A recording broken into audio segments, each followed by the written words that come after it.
জিলহজের চাঁদ উঠবে এর আগে আমার কামলিওয়ালা নখ কেটে ফেলতেন, আমার নবীজি গুপ ছোট করে ফেলতেন, আমার কামলিওয়ালা অবাঞ্ছিত লোমগুলো ফেলে দিতেন। তারপর যেদিন কোরবানি হতো এর পরে কোরবানি দেওয়ার পরে নখ কাটতেন, চুল কাটতেন, গুপ ছোট করতেন, অবাঞ্ছিত লোমগুলোকে সেরে দিতেন। এটা রাসূল করিম সাল্লাল্লাহু আলাইহি ওয়াসাল্লাম আমাদেরকে জানিয়ে দিচ্ছেন, মা মিন আইয়ামিন আহাব্বু ইলাল্লাহ আন ইউতাআব্বাদা লাহু ফিহা মিন আশরি জিলহিজ্জা। আমার কামলিওয়ালা বললেন, জিলহজের প্রথম দশক তথা এই যে 10 দিন চলছে, সে এই 10 দিন নফল ইবাদত করা তা আল্লাহর কাছে এত প্রিয়, আপনি যদি পুরা বছর নফল ইবাদত করেন এর চেয়েও আল্লাহর হাবিব বলেন এই 10টা দিবস যদি রহমানের প্রেমে মগ্ন থাকেন, আল্লাহ বলে ওই 10 দিবসের ইবাদত আমি মাওলার কাছে অন্য কোন দিবসের চেয়ে সবচেয়ে আহাব্বা, সবচেয়ে প্রিয় হয়ে গেছে। আল্লাহর হাবিব আমাদেরকে বলছে যে ইয়াদিলু সিয়ামু কুল্লি ইয়াউমিন মিনহা বিসিয়ামিন সানা। এই জিলহজের প্রথম দশকে একটা দিন রোজা রাখা মানে আপনি 365 দিন রোজা রাখলে যে সওয়াব হবে, জিলহজের প্রথম 10 দিনের একটা দিন রোজা রাখলে আমার মালিক এর চেয়ে আরো বেশি সওয়াব দিয়ে দিবে। যেমন আমরা কোরআন শরীফের মধ্যে খুঁজে পাচ্ছি লাইলাতুল কদরের চেয়ে দামি আর কোন রাত হইতে পারে না। শবে বরাত এটাও দামি, জুমার রাত এটাও দামি, এভাবে করে ঈদের রাত এটাও দামি। কিন্তু আপনি যখন দেখবেন লাইলাতুল কদর, আল্লাহ বলেন লাইলাতুল কদরি খায়রুম মিন আলফি শাহর, 1000 মাস লাগাতার ইবাদত করলে যেই সওয়াব, যেই ফজিলত, আল্লাহ বলে শুধু একটা রাত লাইলাতুল কদর ইবাদত করলে আমি মালিক 1000 মাসের চেয়ে আরো সওয়াব বেশি দিয়ে দেব। তো আমার রাসূল বলছে ওয়া কিয়ামু কুল্লি লাইলাতিন মিনহা, এই যে জিলহজের 10 রাত চলছে, যে রাতের কসম আমি করি নাই, আল্লাহ বলছেন ওয়ালায়ালিন আশ, 10 রাতের কসম। কোন 10 রাত? সে জিলহজের প্রথম 10 রাতের কসম। আপনি বলেন আল্লাহর কসম, আল্লাহ বলে জিলহজের 10 রাতের কসম। তো হাবিব বলছে ওই একটা রাত, 10 রাতের মাঝে একটা রাতের ফজিলত এত বেশি, কিয়ামু কুল্লি লাইলাতিন মিনহা, ওই 10 রাতের জিলহজের একটা রাত যদি তুমি কিয়াম করো, ইবাদত করো, বিকিয়ামি লাইলাতুল কদর, এক লাইলাতুল কদরের চেয়ে আরো কোটি গুণ সওয়াব বেশি চলে যাবে। তাহলে দেখেন দিনগুলো বছরের চেয়ে দামি, রাতগুলো কদরের চেয়ে দামি। আমি সেইভাবে চলতে পারবো না। রাসূল যেভাবে জীবন গঠন করেছে আপনি আমি সেইভাবে গঠন করতে পারবো না। কেন? কারণ আমরা যদি কোরআন শরীফের জীবত জীবন ধারণ করি এটা কখনো সম্ভব হবে না। আর আম্মা জান আয়েশা সিদ্দিকা তাহেরা বলছে এই নবীকে আমার মতো তোমার মতো এগুলো বলিও না। কেন? খুলুকুহুল কোরআন, এই 30 পারা যে লিখিত কোরআন, এই কোরআনের জীবন্ত যিনি কোরআন উনি রহমতুল লিল আলামিন। সূরা ফাতিহা থেকে সূরা নাসের প্রত্যেকটা শব্দের তাফসীর যদি দেখতে হয় ওই তাফসীরের নাম রহমতুল লিল আলামিন। কোরআনের লেখাগুলো শব্দের বাস্তবতা প্র্যাকটিক্যাল রূপ যদি দেখতে হয় ওই রূপের নাম রহমতুল লিল আলামিন। কোরআন কিভাবে হাসে এটা যদি দেখতে হয় আমার নবীর হাসি দেখলে কোরআনের হাসা হয়ে যায়। কোরআন কিভাবে কাঁদে তা আমার নবীর চোখের পানি দেখলে ওই দেখা হয়ে যায়। কোরআন কিভাবে চলতে বলে আমার নবীকে দেখলেই হয়ে যায়। তো রাসূল পাককে 100% আপনি মানবেন, এটা জীবনে কখনো সম্ভব হবে না। যেমন আমার রাসূল রোজা রেখেছেন, যেখানে ইফতারিও নাই, সাহারিও নাই। তা আমি যদি জুমার বক্তব্যের আগে হালকা খেয়ে যদি এখানে না আসি তাহলে আমি কথা বলতে পারবো না। কিন্তু আমার রসুল রোজা রাখলেন, সাহরিও নাই, ইফতারিও নাই। তখন আম্মা জান আয়েশার দরবারে সাহাবায়ে কেরাম গেলেন, আমার নবী কি আমাদের উপর রাগ করেছে? আম্মা জান আয়েশা বলে, রাগ করবে কেন? এটা তো রহমতুল লিল আলামিন। আরে কাফের পাথর মেরেছে, এই নবী তো দোয়া করছে, পিঠের উপর উটের গুড়ি তুলে দিয়েছে, এই নবী তো হেদায়েত কামনা করছে। আর তোমরা তো সাহাবী রাসূল, হাসতে হাসতে নবীর কদমে জান দিতে প্রস্তুত, তোমাদের উপর রাগ করবে কেন? আমরা হাদিয়া আনলে আমার নবী আগে নেই, এরপর বিতরণ করে। কিন্তু এখন দেখি আঙ্গুর আনলে খায় না, দুধ দিলে নেয় না, সব বিতরণ করে দেয়। কি হয়েছে? আম্মা জান আয়েশা সিদ্দিকা বলছেন, ঘরে বাইরে যেমন খায় না, ঘরেও তেমন কাচ্ছে না। যে কি হয়েছে? আমার নবী রোজা রাখছে, তো রোজা তো সেহরি আছে, ইফতার আছে, সে তোমাদের রোজায় সাহারিও আছে, ইফতারিও আছে। আমার নবীর রোজায় সাহারিও নাই, ইফতারিও নাই। এটার নাম সৌমে বিশাল রাখছেন। তাহলে আমাদের পক্ষে সৌমে বিশাল রাখা কখনো সম্ভব হবে? হবে না। তাহলে রসুলকে এই দিকে আপনি মানতে পারছেন না কেন? কারণ রসুলের মতো আমিও না, রসুলের মতো আপনিও না। আল্লাহ বললেন বান্দা আকিমুস সালাহ। আমরা বললাম হাবিব কত ওয়াক্ত? হাবিব বললেন 5 ওয়াক্ত। আল্লাহ বলেন হাবিব ফাতাহাজ্জাত বিহি নাফিলাতান লাক, লাকুম বলে নাই লাক। হাবিব ওদেরকে 5 ওয়াক্ত দিয়ে দেন, আপনি 5 ওয়াক্ত নিয়েন না, আপনি তাহাজ্জুদটাও নেন কেন? আপনি যা পারবেন উম্মত সেটা পারবে না। সেজন্য তাহাজ্জুদ নবীর জন্য ফরজ হয়ে গেছে, উম্মতের জন্য সুন্নত হয়ে গেছে।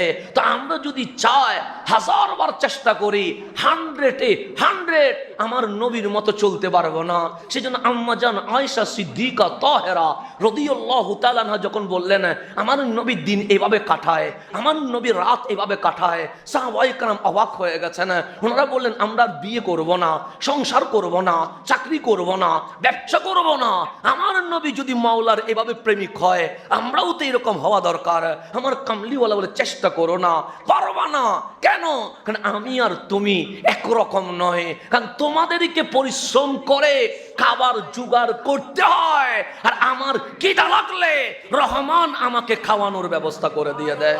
সেই জন্য আপনি আর রসুল কখনো একরকম হতে পারবেন না। কিন্তু কিছু এমনও তো জিনিস আছে যেটা চাইলে আমরা মানতে পারি, এমনও কিছু নবীর সুন্নাত আছে যেটা চাইলে আমরা আমাদের শরীরের রং এনে রঙিন হতে পারি। আমাদের এমনও কিছু সুন্নাত আছে চাইলে আমরা মাদানী বৈশিষ্ট্যে মদনী রঙে রঙিন হইতে পারি। সাহাবায়ে কেরাম বলছেন ইন্না রাসূলুল্লাহ সাল্লাল্লাহু আলাইহি ওয়াসাল্লাম কানা ইয়াসুমু তিসআন মিন জিলহজ। আমার নবী জিলহজ মাস আসলে প্রথম 9 দিন রোজা রাখতেন, জীবনে এই রোজা কখনো বাদ দেন নাই। তারপর ওয়াইয়াউমা আশুরা, আশুরার দিন আমার কামলিওয়ালা রোজা রাখতেন। ওয়া সালাসাতা আইয়ামিন মিন কুল্লি শাহর, প্রত্যেক মাসের 3 দিন যেটাকে আইয়ামে 20 বলা হয় সেখানে আমার রাসূল রোজা রাখতেন। ওয়া আউওয়ালা ইসনাইন মিন শাহরিন ওয়া 50, আর মাসের সোমবার বৃহস্পতিবার কামলিওয়ালা রোজা রাখতেন। মাহের রমজান ছাড়াও আমার নবী জিলহজের 9 দিন, প্রথম দিন থেকে আরাফার দিন, এই 9 দিন রোজা রাখতেন। ইয়মে আশুরা রোজা রাখতেন, মাসে আইয়ামে 20 রোজা রাখতেন, সোমবার আর বৃহস্পতিবার রোজা রাখতেন। কামলিওয়ালার অন্যতম সাহাবিয়া হযরতে হাফসা রাদিয়াল্লাহু তাআলা আনহা বলছেন যে আরবাউ লাম ইয়াকুন ইয়াদউহুন্নান নবী সাল্লাল্লাহু আলাইহি ওয়াসাল্লাম, আমি হাফসা সাক্ষী দিচ্ছি আমার নবী 4টা আমল জীবনে কখনো বাদ দেয় নাই। 63 বছরের হায়াতের জিন্দেগিতে কামলিওয়ালা জীবনে কখনো এটাকে মাইনাস করে দেয় নাই। যেমন কি মাইনাস করে নাই? যে সিয়াম আশুরা, আশুরার দিনের রোজা আমার নবীর হায়াতে একদিনও বাদ যায় নাই।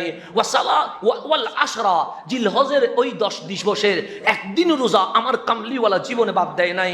ওয়া সালাসাতা আইয়ামিন মিন কুল্লি শাহর, প্রত্যেক মাসের আইয়ামে 20 রোজা আমার কামলিওয়ালা জীবনে বাদ দেয় নাই।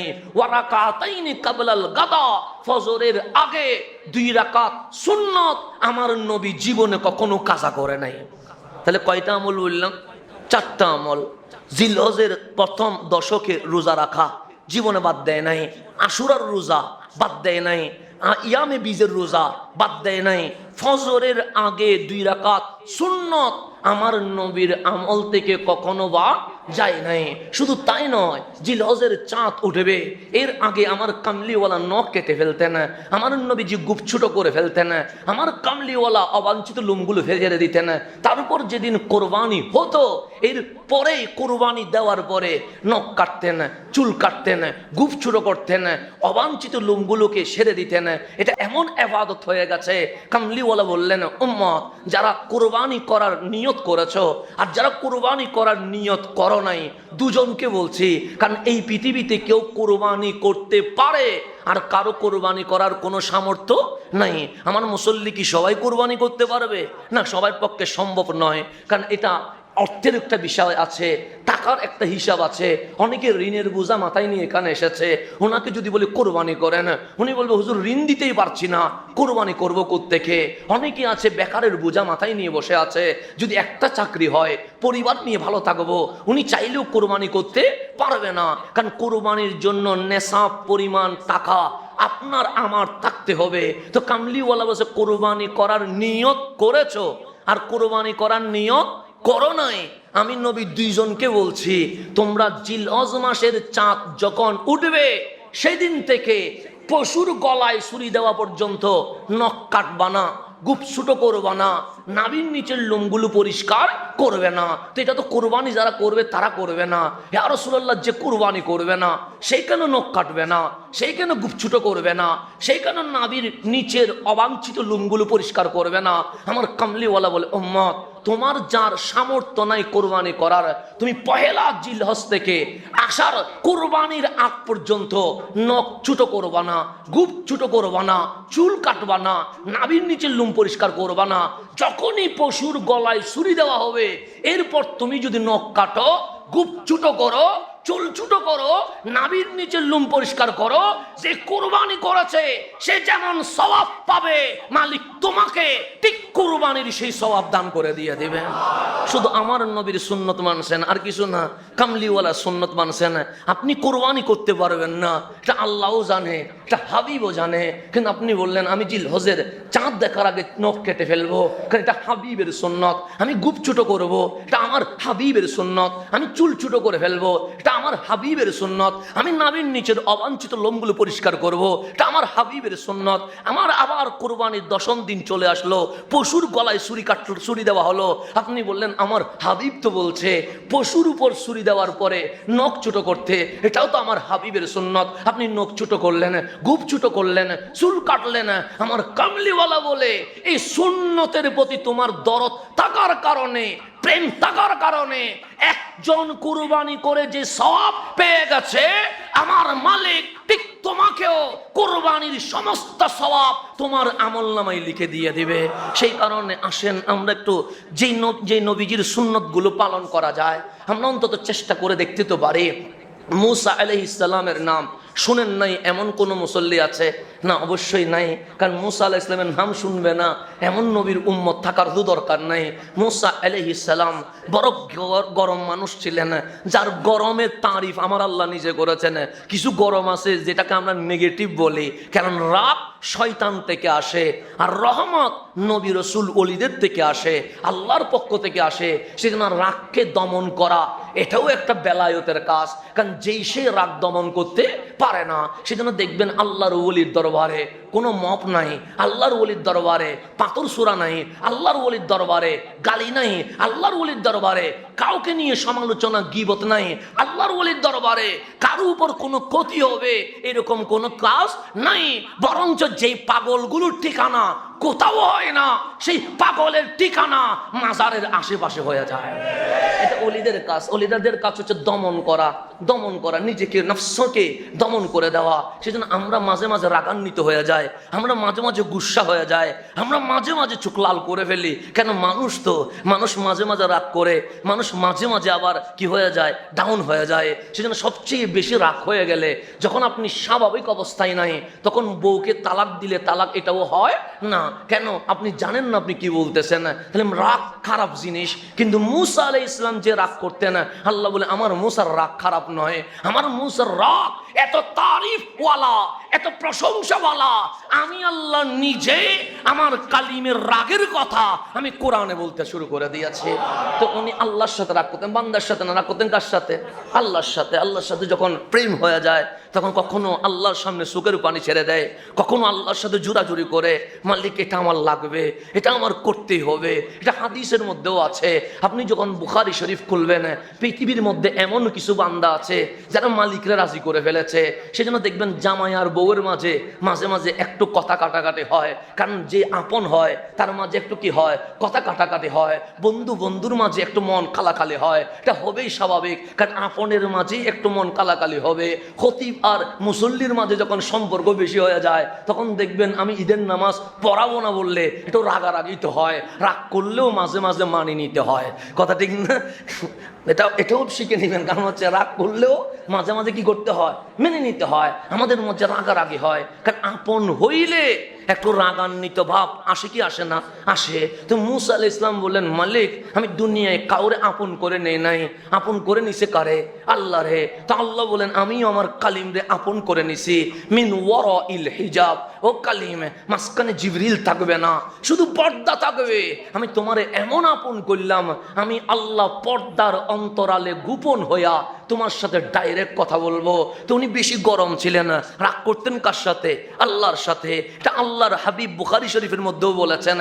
এখানে এমন কেউ আছে যারা মালিকরা রাজি করে ফেলেছে, তো ওদের সাথে যদি আপনার সম্পর্ক থাকে, আপনি ওনার সাথে মসজিদে এসেছেন, আপনি ওনার সাথে ইফতার করেছেন, আপনি ওনার সাথে সাহরি করেছেন, আপনি ওনার সাথে উমরা করেছেন, আপনি ওনার সাথে হজে গিয়েছেন, সেজন্য হজ করে আসলে বলে এটা আমার আরফাতের ভাই। কেন? আরাফার মধ্যে একসাথে বসেছি, তখন বলে এটা আমার আরফাতি ভাই, এটা আমার হাজি ভাই, কেন একসাথে হজ করেছেন। তো কুনু মা'আস সাদিকিন, যখন আপনি আল্লাহর ওলির সাথে লেগে গেছেন, আমাদের নামাজ কবুল হইতেও পারে, নাও হইতে পারে, আমার উমরা হজ কবুল হইতেও পারে, নাও হইতে পারে, আমার খেতাবত কবুল হইতেও পারে, আবার নাও হইতে পারে। কিন্তু যিনি আল্লাহর ওলি, যাকে আল্লাহ বন্ধু হিসেবে গ্রহণ করেছে, ওনার আমল তো মালিকের দরবারে কবুল হয়ে গেছে।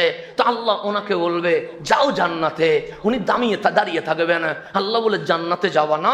তখন আল্লাহর হাবিব বলছেন আসাদ্দু মুজাদালা, তখন আল্লাহর সাথে ওনাদের কঠিন মুজাদালা, মানে পরস্পর কথা কাটাকাটি হওয়া। যদিও বা এটা আমি বাংলায় অনুবাদ করলে খারাপ দেখাচ্ছে, কিন্তু এরপরেও মুজাদালা শব্দের অর্থ এটাই লেখা আছে। এটা আমি বলি নাই, বুখারী শরীফে লেখা আছে। ইমাম বুখারী বলে আমি বলি নাই, এটা আমার রসুল বলছে। আমি যেরকম রসুল বলছে সেরকম বলছি। আসাদ্দু মুজাদালা, তোমরা দুনিয়ার এই মাঠে হক প্রতিষ্ঠায় কি প্রচেষ্টা করেছো, কাল হাসরের ময়দানে আল্লাহর প্রিয় বান্দা সালেহীন, আল্লাহর ওলি, মালিকের দরবারে কঠিন একটা মুজাদালায় লিপ্ত হয়ে যাবে। কেন লিপ্ত হবে? ওই যে ওনার সাথে আপনি হজ করেছেন, ওনার সাথে আপনি নামাজ পড়েছেন, ওনার পিছনে আপনি ইক্তেদা করেছেন। আল্লাহ বললে বান্দারে তোমার নামাজ আমার কাছে কবুল হয় নাই, তোমার রোজা আমার কাছে রিসিভ হয় নাই, তোমার হজের লাব্বাইক আর সময় আল্লাহ পর্যন্ত খবর করতে পারে নাই, তুমি জাহান্নামে চলে যাও। আপনাকে দিয়ে দিয়েছে জাহান্নামে, আর আপনার যার সাথে হজ করেছেন ওকে দিয়ে দিয়েছে জান্নাতে। ও বলবে মালিক আমি তো জান্নাতে যাব না। আল্লাহ বলবেন কেন তুমি জান্নাতে যাবা না? দেখো না পুরো হাসরের মানুষগুলো নফসি নফসি করছে, জান্নাতে যাওয়ার জন্য পাগলামি করছে, আর তুমি বলছো জান্নাতে যাবা না, কেন যাবা না? তখন উনি বলবে মালিক যারে তুমি জাহান্নামে দিয়ে দিয়েছো সে তো ইখওয়ানি, সে তো আমার সঙ্গী, সে তো আমার সাথী, সে তো আমার সাথে নামাজ পড়েছে, সে তো আমার সাথে রোজা রেখেছে, সে তো আমার সাথে হজ করেছে, তো তুমি কি বলতে চাও? তখন উনি বলবে আদাখালতুম ফিন্নার, তাকে তুমি জাহান্নামে দিয়ে দিলা। তখন আল্লাহ বলবে তুমি কি চাও? তখন উনি আল্লাহর দরবারে দাবি করবে মালিক আমি ওরে ছাড়া তো জান্নাতে যাব না। তখন আল্লাহ বলবে যাও ওই জাহান্নামের দরজায় যারে যারে চিনো তাকে তাকে তুলে তুমি সহ জান্নাতে চলে যাও। এটা আল্লাহ বলবে, আল্লাহ বলবে, আমি বলি না। এটা বুখারী শরীফের হাদিস, কিতাবুল মানাকিবুল ডাইলে আপনি বুড়ি বুড়ি হাদিস খুঁজে পাবেন, একটা দুইটা না, মিথ্যা করার অনেকটাই হয়েছে। তো আল্লাহর বন্ধু যখন হয়ে যায় তখন তাদের মধ্যে এটা প্রেমের আলাপ শুরু হয়, যেটাকে আপনি সুখে দেখে বললেন ঝগড়া হচ্ছে মনে হয়, কথা কাটাকাটি হচ্ছে মনে হয়, আপনার সুখে এটা কথা কাটাকাটি, কিন্তু মওলার ওনার দৃষ্টিতে এটা হচ্ছে প্রেমের বিশাল এক আলাপ, যে যেখানে প্রেমের কারণে অধিকার চর্চা করা হয়, যেখানে আল্লাহর কাছে দাবি করা হয়। তো কালিমুল্লাহ ছিলেন খুবই রাগ করা মানুষ, আল্লাহ ওনার রাগ করাকে বেশি ভালোবাসতেন। সেজন্য আল্লাহ বলতেন মুসা রাগ করো না, আমার কাছে ভালো লাগে। আল্লাহ কথা বাড়াইতেন যাতে কালিম রাগ করে, কথাই কথাই যেন রাগ করে, কারণ আল্লাহর কাছে কালিমের রাগের চেহারাটা আল্লাহর কাছে বড় ভালো লাগে। কালিম দোয়া করলেন, মালিক এই ফেরাউন ওর কপালে হেদায়ত নাই, অনেকবার ট্রাই করেছি, ও তো ঈমান আনে না। আল্লাহ বলে আমি তো জানতাম ঈমান আনবে না। তখন মুসা কালিম বললেন, আমারে বারবার পাঠাইলেন কেন? আপনি তো জানেন সে ঈমান আনবে না, পাঠাইলেন কেন? সে পাঠাইছি একটা কারণে, কাল হাসরের দিন আবার বলবে ফেরাউনে যে মুসা তো আমার কাছে আসে নাই, যদি আমার কাছে আসতো আমি তো কালিমা পরে মুসলমান হয়ে যাইতাম। সেজন্য বারবার পাঠাইছি যেন ও যখন বলবে আমার কাছে আসে নাই, আমি ভিডিও দেখাবো আমার কালিম তোমার কাছে বারবার গেছে। তখন কালিম বলেন, মালিক আমি কি হক আদায় করেছি? আল্লাহ বলে তোমার হক আদায় হয়ে গেছে, কারণ কাউকে জোর করে হেদায়ত দেওয়া যায় না, কাজ দাওয়াত দেওয়া আমি আল্লাহ রিসিভ করতে হবে, কিন্তু ফেরাউনের মতো গাদ্দারকে আমি মুমিন বানাবো না। তখন কালিম বললেন, মাওলা একটা জিনিস যদি চাই দিবানি। আল্লাহ বলে আমার মুসা চাইবে আর আমি দিব না, সেটা কখনো হইতে পারে না।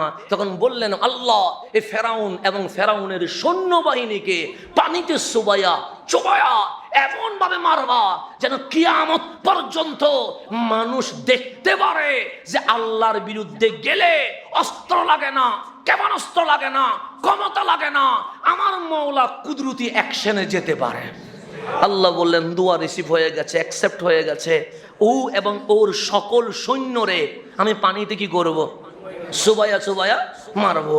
এখন কালিম যখন বর্ষা পেয়ে গেছে, এখন জিহাদের ডাক দিয়ে দিয়েছেন। কালিম এবং ওনার উম্মত নিয়ে উনি চলে গেছেন ফেরাউনের রাজপ্রাসাদে, দিলেন ডাক, ফেরাউন বের হও। ফেরাউন দরজা খুললেন সংসদের, দেখলেন হাজারো বাহিনী প্রস্তুত হয়ে আছে।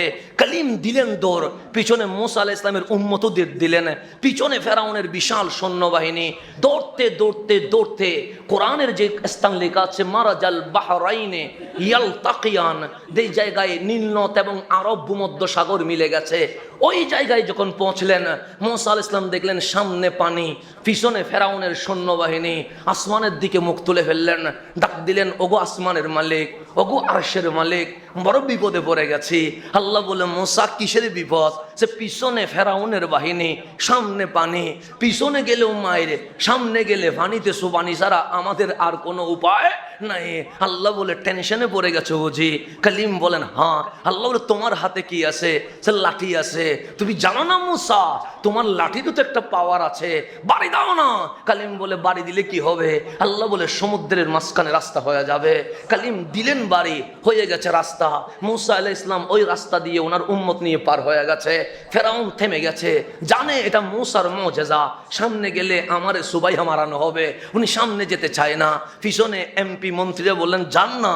ফেরাউন বলে, চলো আমরা ফিরে যাই। মুসার জায়গায় মুসা চলে গেছে।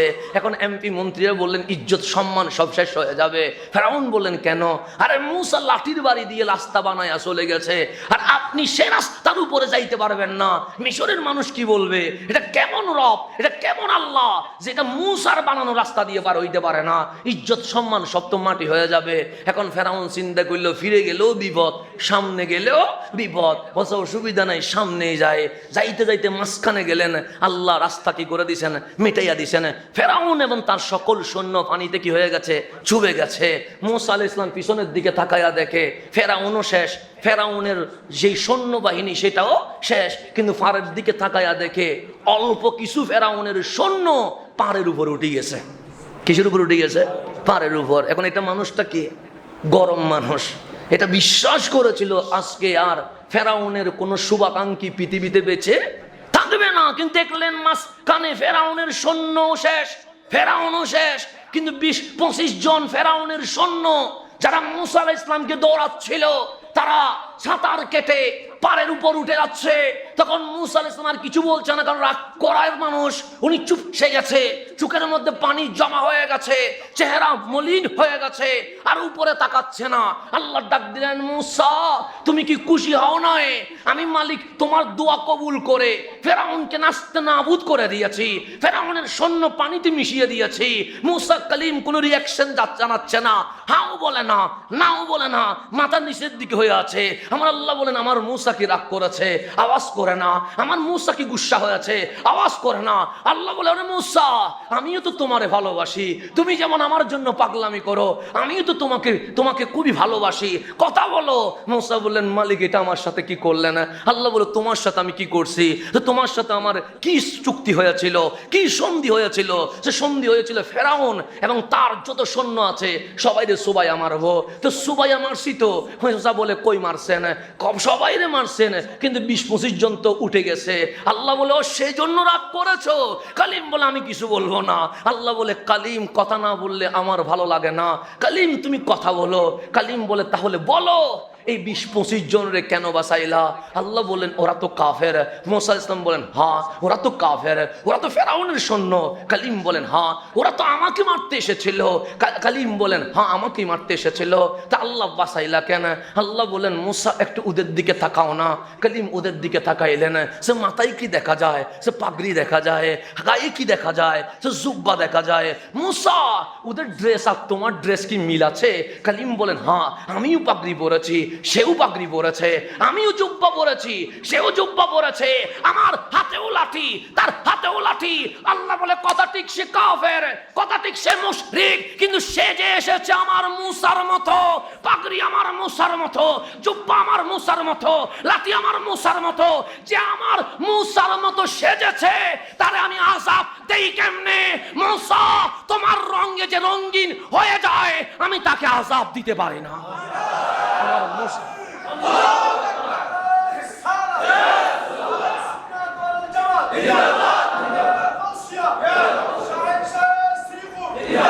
দেখেন, মূসা আলাইহিস সালামের একজন মুশরিক, একজন কাফের, কিন্তু শাস্তে গেলেন মূসা আলাইহিস সালামের মতো পাগড়ি পরছে, জুব্বাটা মূসা আলাইহিস সালামের মতো, লাঠিটা মূসা আলাইহিস সালামের মতো নিয়ে বের হইছে। তাও কার বিরুদ্ধে? মূসা আলাইহিস সালামের বিরুদ্ধে। আল্লাহ বলেন, মূসা রে, আমি সবাইরে শেষ করে দিয়েছি, কিন্তু এই 20-25 জন মানুষগুলারে মারতে পারলাম না। কেন?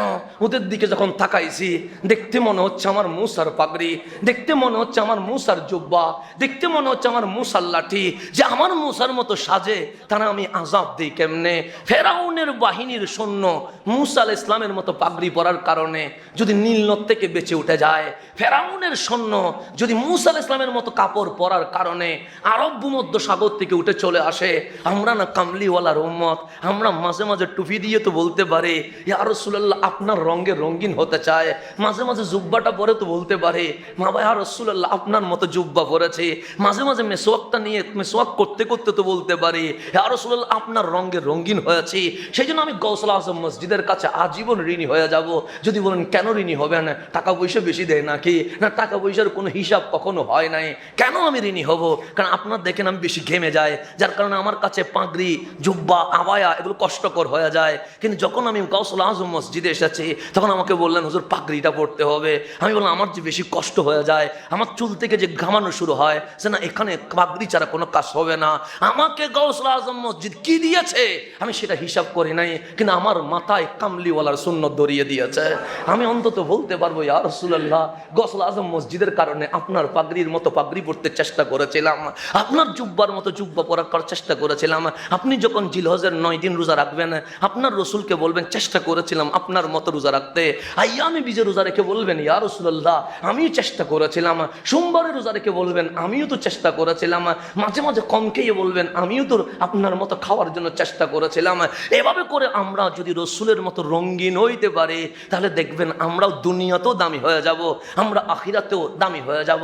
শুনছেন মনে হয় হিন্দুস্তানে একজন আল্লাহর ওলি আছে, নাম তার নিজামউদ্দিন আউলিয়া। আমি ওনার কথা মনে হয় এই মিম্বরে বেশি বলে ফেলি, কারণ এই মানুষটার প্রতি আমার দুর্বলতা আছে বিদায়, যে যারে ভালোবাসে তার নামটা তো একটু বেশি বলে। সেই জন্য আমি এখানে যতবারই দাঁড়াই নিজামউদ্দিন আউলিয়ার কথা একটু বেশি বলি, কারণ আমি ওনার প্রতি একটু দুর্বলতা, আমার কেন জানি দুর্বল হয়ে যায়। নিজামউদ্দিন আউলিয়ার মুর্শিদের নাম হচ্ছে বাবা ফরিদউদ্দিন গঞ্জে শাকার, নাম শুনেছেন মনে হয়। বাবা ফরিদ ছিলেন আল্লাহর ওলি, বিশাল দরবেশ। উনি একবার জসবার মধ্যে চলে গেছে, নিজামউদ্দিন আউলিয়া পানি নিয়ে দাঁড়িয়ে আছে, কারণ মুর্শিদের খেদমতের মধ্যে আছে, গোলামিয়তের মধ্যে আছে। হঠাৎ বাবা ফরিদউদ্দিন গঞ্জে শাকার যখন জসবার মধ্যে এসে গেছে, আপনারা জানেন নিজামউদ্দিন আউলিয়াকে বলা হয় মাহবুবে ইলাহি, বলা হয় না? মাহবুব মানে প্রিয় কার? ইলাহি মানে আল্লাহর। এই মাহবুব ইলাহি কেন বলা হচ্ছে? হযরতে বাবা ফরিদুদ্দীন গঞ্জে শাকার জজবার মধ্যে চলে গেছে, ডাক দিয়ে বলেন, নিজামুদ্দিন, মাহবুব হবা না মুহিব হবা, কোনটা নিবা? আজকে বাবা ফরিদের সমুদ্রে ঢেউ উঠে গেছে, ডাক দিলেন, নিজাম, আজকে দুইটা অফার তোমাকে দিলাম, মাহবুব হইবা না মুহিব হইবা? নিজামুদ্দিন আউলিয়া বললেন, সুযোগ তো বারবার আসে না। সুযোগ এখন চাইলে একটা বলে ফেলতে পারি, কিন্তু আমি যদি না ভেবে বলে ফেলি মুহিব ভালো হবে না মাহবুব ভালো হবে, এটা তো আমি এখনো বোঝার মতো ওই যোগ্যতা অর্জন করতে পারি নাই। বললেন, হুজুর একটা কথা বলবো? বাবা ফরিদুদ্দিন বলেন, আমার নিজাম বলবে আর আমি শুনবো না, হইতে পারে? বলছেন, বাবা আমি এখন মাহবুব হব না মুহিব হব এটা বলতে পারবো না, তো আপনি যদি আমার এজাজত দেন, আমি একটু মায়ের কাছে যাই, আমার মাকে জিজ্ঞেস করব আমি মুহিব হব না মাহবুব হব, আমার মা যেটা বলবে আমি আপনার কাছে সেটাই আরজি করব।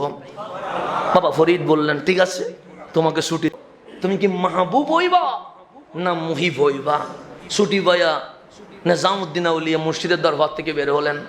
রাস্তার পাশে এক পাগল, যাদেরকে আপনারা মজনুন বলেন, অনেকেই পাগলের এখন চুল কাটতেও বসে আছে, এরকম আছে না? নাই, আছে। পাগলের জন্য কোনো শরীয়ত নাই, এটা মনে রাখবেন। সেখানে আপনার যাওয়ারও দরকার নাই, তাদের সাথে মস্কারি করাও দরকার নাই, তাদেরকে তাদের মতো কি করে দেন, ছেড়ে দেন, ওরা ওদের মতো চলুক। সেখানে বীর করারও দরকার নেই, সেখানে ডিস্টার্ব করারও দরকার নেই। এরকম পাগল বসে আছে রাস্তার মধ্যে। নিজামুদ্দিন আউলিয়া চলে যাচ্ছেন, ওই পাগল ডাকতে, নিজামুদ্দিন, তুমি মাহবুব হইবা না মুহিব হইবা? কে বলতেছে? পাগলে বলতেছে। কারে? নিজামুদ্দিন রে। নিজামুদ্দিন থেমে গেছে, কিরে আমার মুর্শিদ ফরিদুদ্দীন গঞ্জে শাকার, উনি আমাকে বললেন যে মুহিব হইবা না মাহবুব হইবা, আমি তো যাচ্ছি মার কাছে, এনি কেমনে জানে যে মাহবুব হইব না মুহিব হইব? নিজামুদ্দিন থেমে গেছে, ডাক দিয়ে বলেন, বাবা আপনিও জানেন যে আমার মুর্শিদ আমারে বলেছে মুহিব হইবা না মাহবুব হইবা, আপনি বলেন না, তো তুমি না মার কাছে যাচ্ছ, মুহিব হইবা না মাহবুব হইবা সেটা জানার জন্য, তা আমাকে জিজ্ঞেস করছো কেন? যাও মায়ের কাছে, তোমার মা যদি বলে সেটা মানি নিও, আর যদি মা উত্তর দিতে না পারে যাবার সময় আমার থেকে জিজ্ঞেস করে যাইও। কে বলতেছে? রাস্তার পাগলে বলতেছে, যদি মা সলিউশন দিতে না পারে আমাকে কি করিও, জিজ্ঞেস করিও। বলছে ঠিক আছে বাবা। এটা বলে নিজামুদ্দিন চলে গেছে মার কাছে, ডাক দিলেন, মা আমি তো আমার মুর্শিদের খেদমতে ছিলাম, বাবা ফরিদ আমাকে বললেন মাহবুব হইবা না মুহিব হইবা। আমি কোনো উত্তর দেই নাই, আমি বললাম আমার মা যেহেতু বেঁচে আছে, মার কদমের নিচে জান্নাত, আমার মায়ের ফয়সালা আমার জন্য ভালো হবে। কিন্তু মা রাস্তার মধ্যে একটা ঘটনা ঘটে গেছে। কি ঘটনা? সে পাগল একটা বসে আছে, আমার ডাক দিয়ে বলেন, নিজামুদ্দিন মাহবুব হইবা না মুহিব হইবা? তা আমি বললাম আপনি বলেন না। উনি বললেন মাকে জিজ্ঞেস করো, মা যদি উত্তর দিতে না পারে আমি দিয়ে দিব। তখন মা বললেন, বাবারে তাহলে আমি উত্তর না দেই, কারণ যেহেতু এক দরবেশ তোমাকে ফয়সালা দেওয়ার জন্য অপেক্ষা করবে, সেখানে আমার উত্তরের চেয়ে ওনার উত্তর ভালো হবে। আমি মা বলছি পাগলে যেটা হইতে বলে তুমি সেটা হয়ে যাও। মায়ের কদম থেকে নিজামুদ্দিন বিদায় নিয়ে নিয়েছে। বিদায় নিয়ে ঠিক যেই জায়গায় ওই পাগলে বসেছিল সেই জায়গায় আসি দেখে পাগল নাই, পাগল নাই। নিজামুদ্দিন ডানে খুঁজে পাগল নাই, বামে খুঁজে পাগল নাই, সামনে খুঁজে পাগল নাই, পিছনে খুঁজে পাগল নাই। মনে মনে ভাবলেন, কিরে কালকেই তো বললো যে মা যদি সমাধান দিতে না পারে উনি দিবে, উনি কোথায় চলে গেছে? এলাকার মানুষকে জিজ্ঞেস করলো, এখানে পাগল একটা বসতো না? হ্যাঁ বসতো তো। তো উনি তো বললেন আজকে দেখা করতে, উনি কই? উনি তো মরে গেছে। তো ওনার কবর কই? বলছে কে ওনাকে দাফন করবে? ওই যে ওইখানে ময়লার স্তূপ আছে, ওই জায়গায় ওনার লাশ পড়ে আছে, উনি মারা গেছে, ওনাকে কেউ দাফন করার মতো কেউ নাই, জানাজাই হয় নাই, ওনাকে তো মানুষে ফেলে দিছে ওখানে। তাহলে পাগলের কি কোনো আর জানাজা হওয়ার সুযোগ আছে নাকি? নাই। তো ওনাকে ডাস্টবিনের একটা ময়লা জায়গায় ফেলে দিছে। নিজামুদ্দিন আউলিয়া ওই জায়গায় আসি বললেন, কালকে আমারে আশা দেখাইলেন আজকে আপনি নিজেই চলে গেলেন, তো আপনি যাবেন সেটাই জানেন না। আর আমি নিজামুদ্দিন মুহিব বইব না মাহবুব বইব, সেটা নিয়ে আপনার এত মাথা ঘামানি কেন? বলতে দেরি, পাগল উঠে বসে গেছে, ডাক দিয়ে বলছে নিজামুদ্দিন কি জানতে চাও, মুহিব না মাহবুব? আরে আমি মুহিব হইছি বলে আমার ঠিকানা কবর পর্যন্ত হয় নাই, মানুষ আমাকে ফেলে দিয়েছে। আরে মুহিব হইও না, মাহবুব হয়ে যাও, দুনিয়াও তোমার পাগল হয়ে যাবে, আখিরাত তোমার পাগল হয়ে যাবে। মুহিব বইলে এরকম হইতে হয়, মই বইলে এরকম হইতে হয়। মই বইলে গায়ে কাপড় থাকে না, মই বইলে খাবার থাকে না, মই বইলে ইজ্জত থাকে না, মই বইলে মিছিল থাকে না, মই বইলে দেখো মরার পরেও জায়গা হয় না, আমাকে কেউ কবর দিবে এরকম কেউ নাই, আমারই কেউ মাটির নিচে দাফন করবে এরকম কেউ নাই, আমার জানাজা করবে এরকম কেউ নাই। এটারে মুহিব বলে। নিজামুদ্দিন মুহিব হইও না, মাহবুব হয়ে যা। সেই দিন হয়ে গেছে মাহবুবে ইলাহি। তো আল্লাহ বলছেন ইন কুনতুম তুহিব্বুনাল্লাহ ফাত্তাবিউনি ইউহিব্বুকুমুল্লাহ। ইউহিব, তুমি যদি আমার হাবিবের গোলামি করো, আমি মালিক তোমাকে ইউহিব মাহবুব বানায়া ফেলবো। আমার আল্লাহ বলছেন মাহবুব বানাবো, এখান থেকে মাহবুব আসছে, ইউহিব থেকে মাহবুব। আল্লাহ বলছেন ইন কুনতুম তুহিব্বুনাল্লাহ, তুমি তৌহিদি জনতা ওই আল্লাহর ভালোবাসা দাবি করছো না, না ফাত্তাবিউনি, আমার নবীকে, আমার নবীকে। নবী বাদ দিয়ে তৌহিদি হওয়া যায় না, ইয়া রাসূলুল্লাহ বাদ দিয়ে লিল্লাহি তাকবীর হওয়া যায় না, কামলিওয়ালার গোলামি ছাড়া হজ হওয়া যায় না। কাবায় গেলে হজ হয়, মদিনায় গেলে হজ কবুল হয়ে যায়, হজ কবুল হয়ে যায়, কবুল হয়ে যায়। আপনি মদিনাকে মাইনাস করে দিচ্ছেন, রাসূলের রওজাকে ছেড়ে দিচ্ছেন, পাগল বলছেন মুহিব হইও না, মাহবুব হয়ে যাও। সেদিন হয়ে গেছেন নিজামুদ্দিন মাহবুবে ইলাহি। ইন কুনতুম তুহিব্বুনাল্লাহ ফাত্তাবিউনি ইউহিব্বুকুমুল্লাহ। আমার নবীর ইত্তেবা করলে, আমার নবীর রঙে রঙিন হইলে, আমার নবীর জুব্বার মতো জুব্বা বললে, আমার নবীর পাগড়ির মতো পাগড়ি বললে, আমার নবীর রোজার মতো রোজা রাখলে, আমার নবীর হাসির মতো হাসলে, আমার নবীর কাঁদার মতো কাঁদলে, আমার নবীর বসার মতো বসলে, আমার নবীর চলার মতো চললে, ইউহিব্বুকুমুল্লাহ, আমি আল্লাহ তোমাকে মাহবুব বানাবো। সেজন্য আপনি যখন দিল্লিতে যাবেন দেখবেন সেখানে কুতুবউদ্দিন বখতিয়ার কাকিও তো আছে, আছে না নাই? আছে। ওনার মাজার অনেক সুন্দর, কিন্তু দেখবেন জমজমাট কোন জায়গায়? হ্যাঁ, জমজমাট কোন জায়গায়? যারা দিল্লিতে গেছেন তারা দেখেন কুতুবউদ্দিন বখতিয়ার কাকি উনি অনেক বড় আল্লাহর ওলি, এতে কোনো সন্দেহ নাই। দিল্লিতে অনেক আল্লাহর ওলি আছে। হযরতে আব্দুল হক মুহাদ্দিস দেহলভী রহমতুল্লাহ আলাইহি, উনিও বড় ওলি, তো ওলি না? বড় ওলি, এতে সন্দেহ নাই। অনেক বড় বড় দিল্লিতে আল্লাহর ওলি বসে আছে, কিন্তু আপনি যেখানেই যাবেন সেখানে গিয়ে দেখবেন এত বেশি ভিড় নাই। নিজামুদ্দিন আউলিয়ার দরবারে গিয়ে দেখবেন পুরা মেলা জমে গেছে, জমজমাট এরিয়া। কেন? ওই যে বলছেন মুহিব হইও না, কি হয়ে যা, মাহবুব হয়ে যা। তো মাহবুব হওয়ার জন্য আপনার একটা মেডিসিন মেথড লাগবে, ওই মেথডের নাম রহমতুল্লিল আলামিন। আজকে নবী বাদ দিয়ে দিয়েছি আমরা, নবী নাই। সোনার বাংলা ইসলামী দল আছে, লিল্লাহি তাকবীর আছে, নারে রিসালাত নাই, আল্লাহু আকবার আছে, ইয়া রাসূলুল্লাহ নাই। সেই কারণে দুদিন আগে ঢাকায় ছোট্ট শিশু কন্যা তিনিও দর্শনের শিকার হয়। গতকাল চট্টগ্রামে ছোট শিশু দর্শনের শিকার হয়। আরে মেয়ে তো নিরাপদ নাই, ছেলে পর্যন্ত বলাৎকারের শিকার হয়, চারিত্রিকভাবে অধপতন হয়েছে। একটা কারণে শাহজালালের বাংলায় নবীকে বাদ দিয়ে দেওয়া হয়েছে। আজকে নবী বাদ দিয়েছে, সেজন্য আজকে আমাকে দেখতে হয় ঢাকার মধ্যে ছোট্ট মেয়ের চিৎকারের অর্থনাথ আমাদেরকে দেখতে হয়। ঢাকা থেকে হয়েছে, মানুষের শিক্ষা নেওয়া উচিত। চট্টগ্রামে দেখছেন আরেকটা হয়ে গেছে।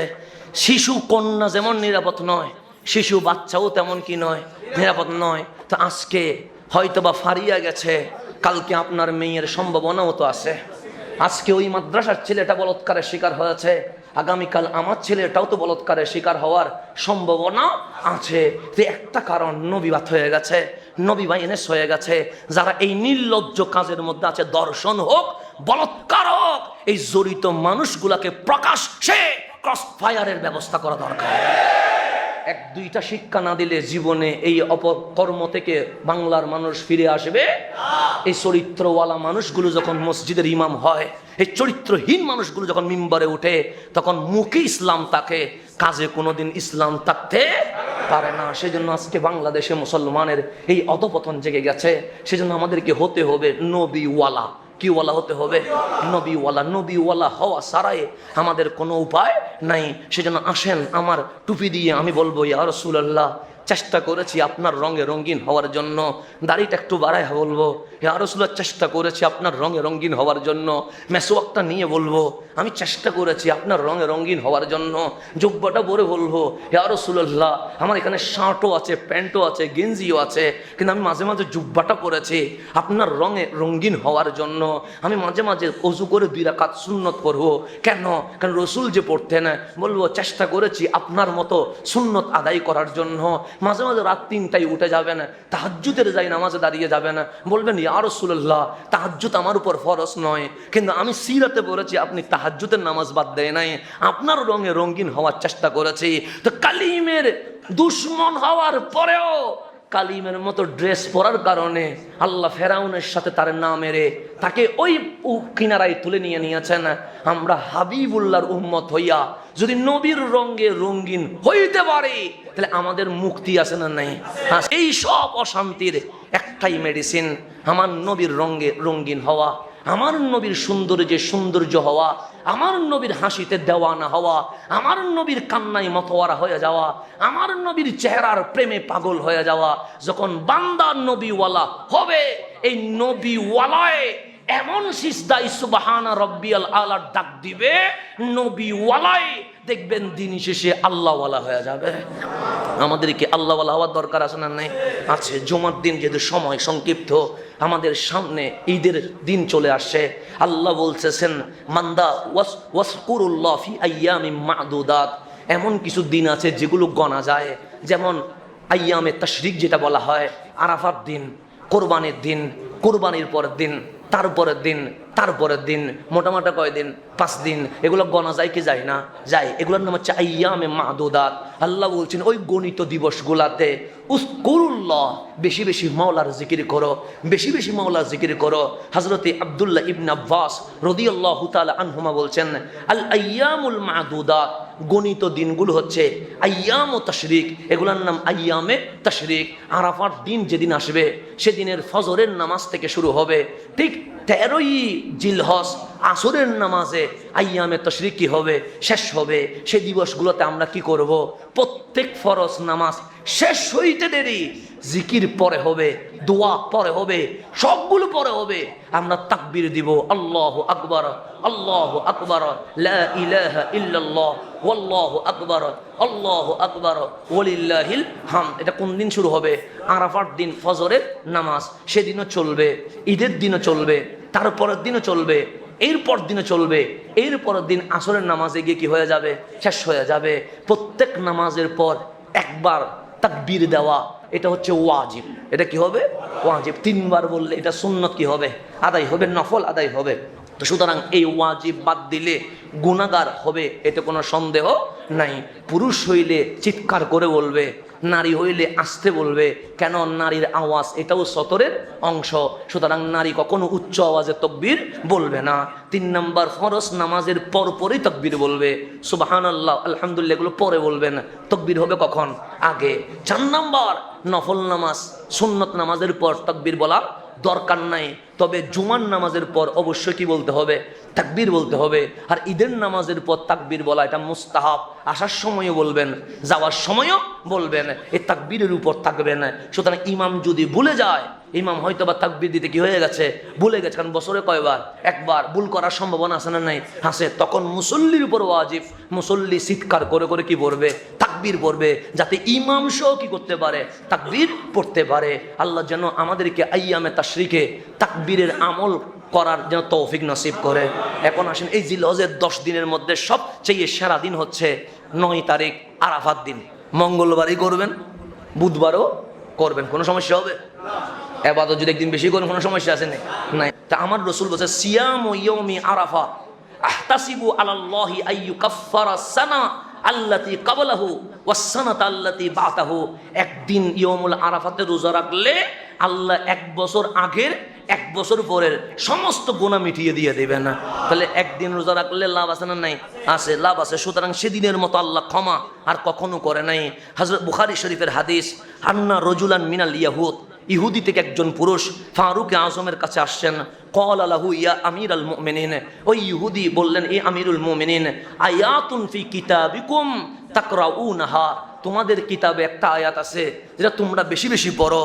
লাউ আলাইনা মাশারাল ইয়াহুদ নাযালাত লাত্তাখাসনা যালিকাল ইয়াউমা ঈদান, যদি এই আয়াত আমাদের কিতাবে নাজিল হইতো আমরা সেই দিনটা ঈদ হিসেবে, ঈদের দিন হিসেবে ঘোষণা করে দিয়ে দিতাম। শুধু কয়টা আয়াতের জন্য আপনি পুরা কোরআন ভাই ফেলছেন, তাও নবী ভাই আপনি ঈদ বানাইতে পারেন নাই।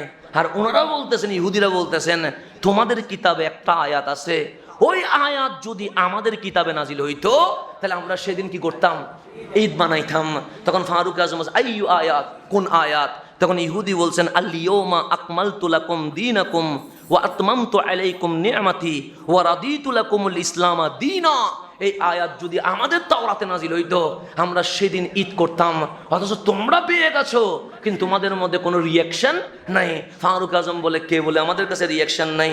কাদ আরাফনা যালিকাল ইয়াউম ওয়াল মাকান, আমরা জানি এই আয়াত কোন দিন কোন জায়গায় নাজিল হইছে, যে কোন দিন কোন জায়গায়।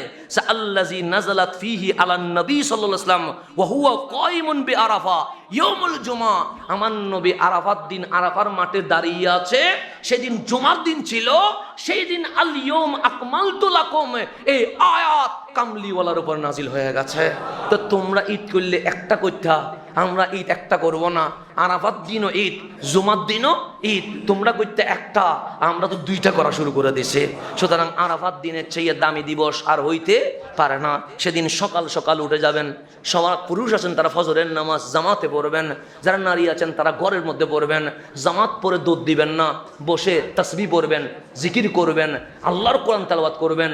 সূর্য ওঠার পরে 2 রাকাত কি করবেন? নামাজ পড়বেন। এরপর কোত্থেকে বের হবেন? মসজিদ থেকে বের হবেন। কেন?